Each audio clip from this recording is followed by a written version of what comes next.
It's genuinely exciting to be here. AtlasCamp happening in India for the first time, so thank you all for showing up. Now, before we start, a quick reality check. If you've been building on Atlassian for a while, you've probably noticed that the conversation has shifted. Atlassian Data Center, the platform that has been around for years, is reaching its end of life. And Forge, that's the new ground we need to stand on. So, a lot of you are probably sitting here and thinking, what does that actually mean for me? What do I do with the app that I shipped last year? Where do I even start? That's what we're here to talk about today. I'm Karthikeyan and joining today with me is my brother Paul, and we at VIEW26 have spent the last several months moving real production apps from DC to Forge and also building on the same. The messy, surprising, and game-changing parts of building on Atlassian. We're going to share them all with you in the next 30 minutes. A quick show of hands. How many of you have shipped or worked on an Atlassian Data Center app? Oh, great, that's a lot of hands. So, you already know the hustle, the cluster of your code, the active of this boilerplate, and update tasks at midnight when a customer is on a slightly different JVM than your test rate. And for those whose hands that say no, don't worry. By the end of the session, you will know enough to make informed decisions for your own roadmap. Now, let's look at the timeline, because it's happening and it's already in motion. December 16, 2025, no new data center marketplace apps are accepted. That door is already closed. March 30th, 2026, end sales for new PC customers. So, if you're a vendor trying to acquire new PC customers, that's no longer on the table. March 30th, 2028, final date for existing customers to purchase new products or expand their base. So, if you're an existing customer, they can no longer purchase or expand their base. The base shrinks from here. And finally, March 28, 2029, the full end of life. For all these years, it goes read-only. So, the question isn't to whether to move, it's how and how soon. And that brings us to what's next. This is how we're going to spend the rest of the session. First, we talk about the mindset. Forge isn't easy with a different logo on the ID. Next, we'll go through the SDLC comparison. We'll walk you through how the development lifecycle actually changes. The environment, implementation, testing, and deployment. This is the part where most teams underestimate. Next, we look at why Forge. What becomes possible on this platform that simply wasn't on DC? Then, we bring you two case studies from our own real work. Real apps, real decisions, and real trade-offs. Paul will walk you through those. And next, the go-live hiccups. The things we wish someone has told us on week 1. And finally, we end the session with 4 key takeaways that you can walk out of this room remembering. If you take one thing from the slide, take this. The most expensive mistake when moving Forge is to code DC patterns one-to-one. Forge rewards a different kind of thinking. Let me show you 3 stages where the model genuinely changes.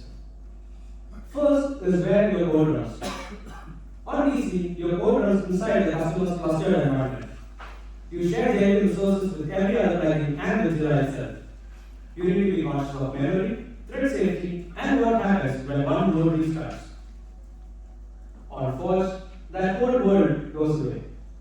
Forge is a function as a service, AWS Lambda underneath, abstracted by Atlassian. You don't manage infrastructure, you don't use the JVM, you write a function, you ship it, and Atlassian does it. That's free, but you also need to think in terms of implications, cold starts, and timeouts. That's a different muscle. Second is where your data is. On DC, storage is mainly active objects, which lies inside the customer's relational database. You declare entities as Java interfaces, you write your migrations and your own schema. On Forge, Atlassian provides the storage. Key value store, custom entity, Forge SQL, three different shapes for three different needs. Because Atlassian hosts the data, you inherit data residency for free, but you also live within strict quotas. Next is how you test and debug. On DC, you spin up a local Jira SDK. You run Atlas Run or Atlas Debug, and you hope that the JVM matches what the customer is running on. On Forge, you use the Forge runner command. It runs your code locally, but it wires it to a live cloud environment. You hit save and the change slide in your real browser. So the feedback loop is tighter. So three things to note here: runtime, storage, and feedback loop. Once you internalize those, the rest of Forge starts to make sense. Now we get into the heart of the talk. For the next few minutes, I'm going to talk about the software development lifecycle across both platforms. This is where most of the practical reality of the migration sits. Let's start by grounding ourselves in what you already know, the DC lifecycle. I'll keep it short because most of you have lived through this.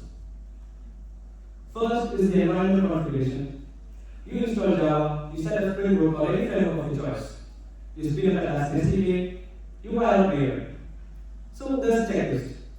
And on a fresh laptop, it's a half-day setup before you write any real code. Next is the implementation and coding. You are writing cluster-aware code. You share resources. Every shared resource, every cache, every scheduled job has to assume there are multiple nodes running the same logic. You lean on Atlassian for thread safety and centralized persistence. The architecture is in your hands, and so is every concurrency bug. Third is the QA and testing. You're validating large datasets and multi-node clusters. Your app has to perform when it's one of your plugins on a busy production node. And the fourth and final is the deployment and release. You package, you submit to the marketplace, you go through a technical review, and you manage version carefully because customers aren't going to upgrade on their own either. Now let's look at the same stages on Forge. Honestly, this is where you'll feel the difference. On DC, you spend half a day getting set up, and on Forge, the entire ceremony is to install the Forge CLI, log into an Atlassian account, select a target template for Jira or Confluence, and you have a working app on a live browser under 5 minutes. There is no JDK match, no COM file to babysit. Now, here's a small but important detail.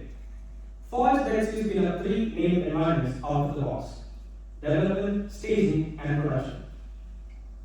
You can move through them with a single command on the command line. This makes promoting code through environments easy. It's built into the tool, it's not something that you need to build yourself. Also, it doesn't stop at 3. You can also spin up custom development environments as much as your team needs. So, if Paul and I are working on some features parallelly, we can spin up our own environments and deploy it and build things in. That's what makes the platform more mature. Second is the implementation and code. This is where Forge's investments over the past years really show up. First is dynamic security. On DC, authentication was your problem. JWT tokens, or handshakes, and reverse parties. You need to handle that. On Forge, if your app is entirely inside the Atlassian infrastructure, it's called runs on Atlassian, or ROA for short. And if you need to spin up your backend, that's Forge mode. In that case, you need to handle all on your side. Next is the data persistence. On DC, storage was mainly active objects. One tool, relational, and you need to manage it. On Forge, you choose based on the shape of your data. Custom entities for structured records, Forge is built for relational queries, and object store for files and media. We'll go deeper in the Forge SQL in the coming slides. Then we have AI-enhanced development. Atlassian offers Forge MCP servers, which has knowledge across the Atlassian cloud and the Forge infrastructure, and can be used in coding agents and AI or IDEs such as VS Code, Cursor, or Rover CLI. Next is automated oversight. You plug in the code reviewer Rover agent into your bucket, and your PR get an intelligent first pass. 4 shields, auth, storage, AI tooling, and AI accessibility. Let's keep going. Next is the QA and testing. 6 things to call out here, and I'll give you knowledge. Real-time learning. You run the tunnel command, you edit the file and save. You see the change instantly in a browser. And also, console logs stream straight to your terminal. Then we have the PR environments. You test locally on the developer environment, and you treat the staging environment just as like a real customer site. Then we have the linking. The Forge link comments checks your manifest for permission errors, missing scopes, or any syntax errors that only service and runtime. So it's also checked every time when you run the Forge deploy command, which packages your app. Then we have the scalability and benchmarking. This is where Forge will surprise you if you don't prepare. There is an invocation timeout limit for Forge functions for 25 seconds, and also a memory ceiling. So you need to test against realistic data bodies during the testing or initial phase, not at go away. And finally, we have the multi-user and permission testing. The cloud sites have a richer permission model than easy. Project admins, global admins, users, customers, and so on. So you need to test across all of them. Or the bug you don't catch will be the one the customers auditor finds. And finally, we have the last step, the deployment and release. This is where DC starts to feel like another app. The multi-environment promotion, the development environment to staging to production in 3 simple commands, and there is no upgrade window. 0 downtime updates and app management. Atlassian rolls out new versions without dropping any active sessions. You also get developer console, which you can use to analyze logs, get live metrics, and so on. Then we have the marketplace distribution. You link your Forge app to a listed marketplace listing. The discovery is global, licensing is automated, and the friction of building and earning is lower than on DC. And finally, we have the data residency. This is what means for enterprise sales. So, since Atlas hosts the data, you inherit data residency, and the data stays in the same region as the customer site. This, the GDPR compliance becomes a part of the property. And that is the 4 stages end-to-end. Setup is faster, coding is faster, testing is tighter, and deployment is invisible to the customer. Now, what does all of this make possible? That's where I'm going to hand over the session to Paul.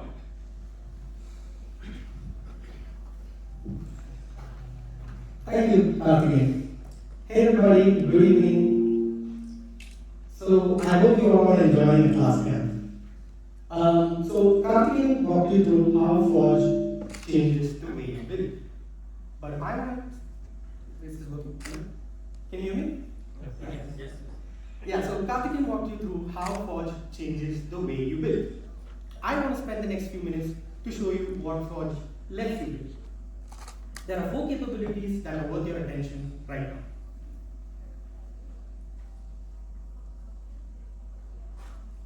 The first one, Forge elements. Atlassian hosted language models that are made available to your app within the platform security boundaries. So now, you can ship AI features, be it summarization, classification, or drafting, without having to send customer data to an external model provider. For regulated industries, that is the difference between shipping an AI feature and not shipping one at all. Teamwork graph connectors. Teamwork graph connectors allow you to push data from external systems like Google Drive, Slack, or any other internal tools that you might be using into Atlassian. There, that data becomes part of the unified context and so shows up in experiences such as search and row. With Forge, you can build your own app connectors, allowing your app to make its data available right there alongside Jira and Confluence. Now the third point is Forge containers. For workloads that don't fit into a serverless function, be it because of long-running processes or services with non-trivial dependencies, Forge containers provides you with a managed container runtime. So now, you're not forced to choose between Forge or your own infrastructure. You can have both within Forge. And finally, object store. Large files, media, binary data, things that don't belong in a SQL or a key value store. Forge Object Store handles them natively while also providing you the same data residency guarantees as the rest of the Forge stack.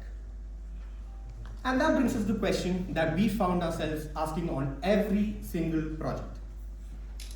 Do we port what we already have, or do we use the move to Forge to build what we always wished we had built? Let me show you the difference between these two cases using two case studies. The first case study that we're going to look at is VIEW26 Charts and Reports for JSM. This is one of our flagship apps. Heavy analytics, a lot of customers, a lot of data. Let me give you a quick rundown of the app. So Jira and JSM both hold tremendous amounts of operational data. Data such as SLAs, tickets, agents, queues. But out of the box, you're only provided a default dashboard and some gadgets. VIEW26 Charts and Reports for JSM helps you turn that raw data into real analytics with the help of custom charts, reports, and dashboards. So now, your team can track its performance and even report to customers and stakeholders using the customer reports portal. So here's the problem that we kept running into. VIEW26 Charts and Reports for JSM shipped on two platforms: Cloud for the Connect customers and Data Center for the JVM customers. This meant we had to maintain two code bases, two CI pipelines, two release cadences, and two completely different languages. And keeping feature parity between the two was a constant uphill battle. Every change had to be designed, developed, shipped, and tested twice. And then two things happened back to back. Both Connect and DC hit their sunset announcements, and now staying on either platform wasn't a strategy. So now we had to make a real architecture call, and we had to make it for an app whose core values was a heavy analytics engine that did not want to stay inside a simple Lambda. So what do? We went ahead with a single Forge app using the Forge remote pattern. So the heavy analytics, like ClickHouse for the DB, the chart rendering engine, the PDF generation for export, all of that stays in our infrastructure. We did not try to force it into a Forge function. But everything else related to the auth, the config, the Jira integration itself moved into Forge. So this simplified a lot for us operationally, because this meant now we only had to maintain a single code base, a single CI pipeline, and feature parity was no longer a constant battle, but the default state of the system. And on top of that, Forge handled many of the enterprise and platform concerns that we previously had to handle ourselves. So the big lesson for us here was this: if you have a serious backend, then Forge Remote lets you keep it without having to give up on all of the platform's benefits.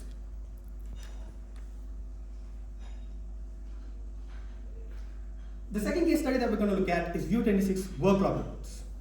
VIEW26 Work Log Reports is a time tracking and timesheets app for Jira. And this one is a completely different story from the previous case. VIEW26 Charts and Reports for JSM had two previous versions in Connect and DC and had to be migrated to Forge. Whereas VIEW26 Work Log Reports was a completely new app developed entirely on the Forge platform. This meant that we made use of the React custom UI, Forge resolvers, Forge SQL, all running on the Atlassian infrastructure. The app provides calendar-based time logging, along with categories, reporting, and bidirectional sync with Jira.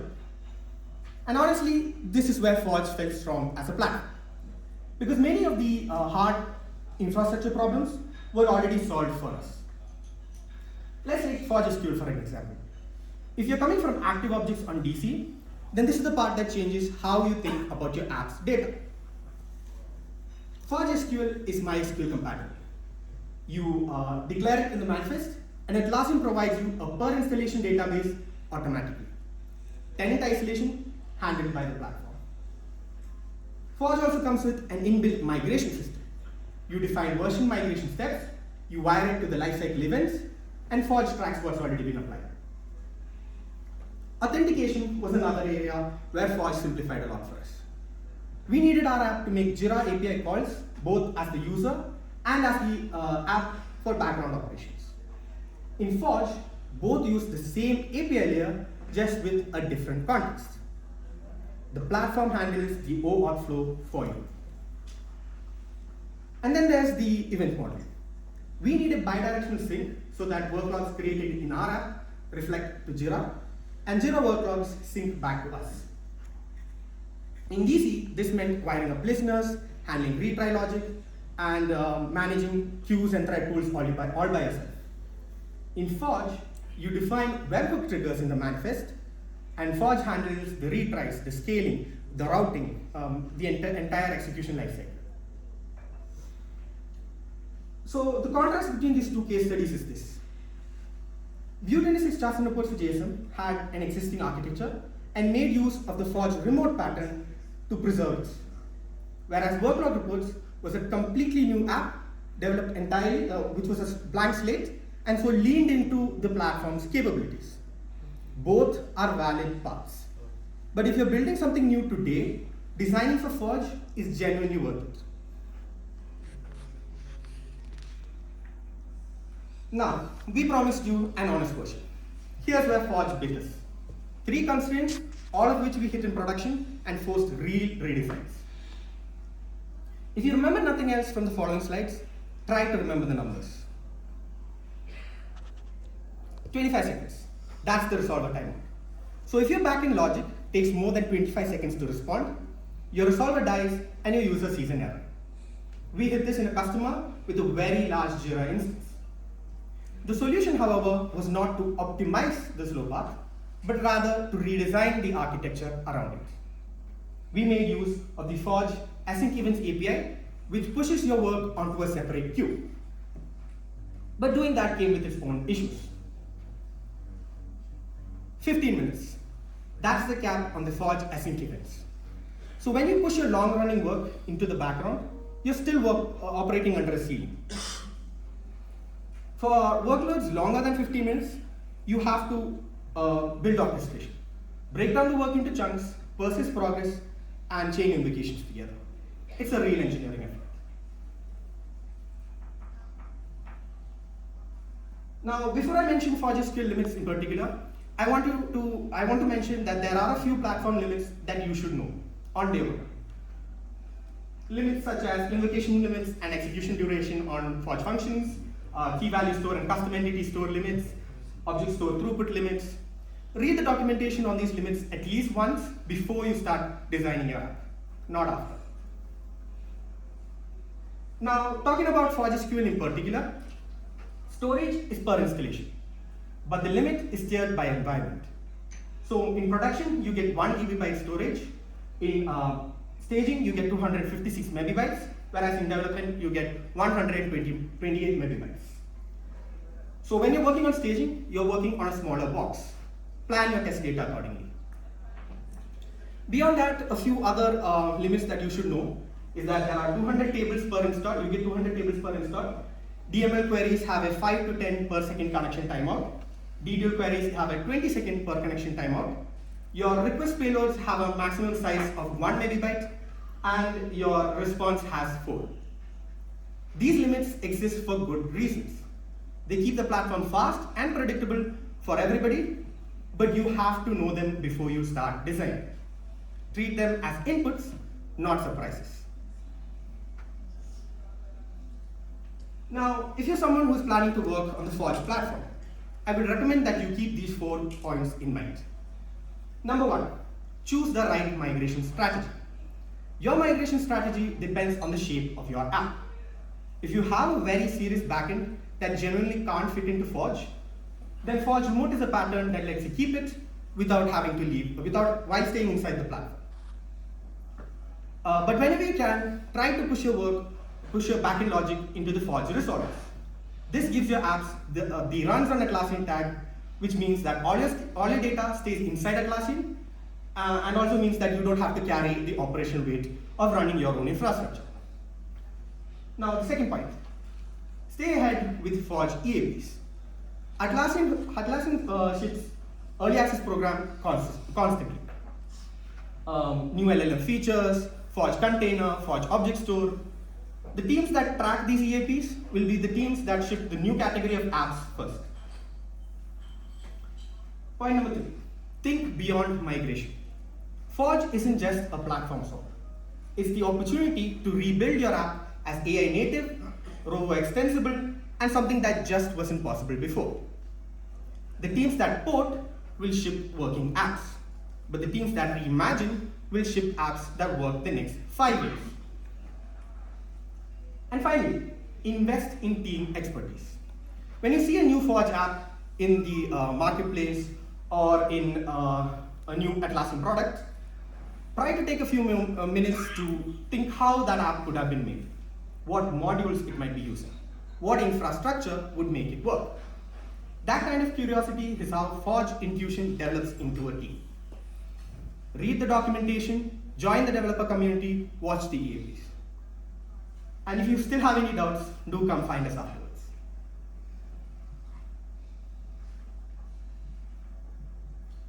Yeah, so we've lived on both sides, the complexity of DC and the simplicity that Forge unlocks. If there's anything that we would like to tell our past selves, it would be to migrate earlier. Goodbye DC, hello Forge, thank you Bengaluru.